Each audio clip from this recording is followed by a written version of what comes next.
బిల్వపత్రం శివభక్తిలో భాగం. శివుడు బిల్వపత్రాలను చాలా ఇష్టపడతాడు. పూజలో బిల్వపత్రం సమర్పించటం శివుడి అనుగ్రహాన్ని పొందటానికి అత్యంత శక్తివంతమైన మార్గం. త్రిదళ బిల్వపత్రం శివుడి 3 నేత్రాలను 3 గుణాలను సూచిస్తుంది. ప్రతిరోజు శివలింగం పూజలో త్రిదళ బిల్వపత్రం సమర్పించాలి.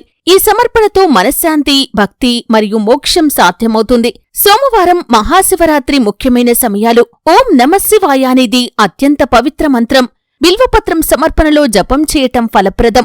జపం చేసేటప్పుడు ప్రతి ఆకును శ్రద్ధగా శుభ్రంగా ఉంచాలి.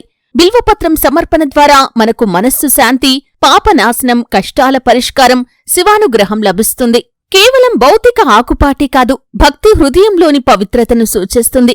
బిల్వపత్రం సమర్పణ శివలింగానికి అనే చిన్న స్తోత్రాలు మరియు భజనలతో బిల్వపత్రం పవిత్రత గురించి చెప్పబడుతుంది. ప్రతి భక్తి గీతంలో బిల్వపత్రం శివుడికి స్వచ్ఛత, భక్తి మరియు శాంతి ప్రతీకగా చూపబడుతుంది.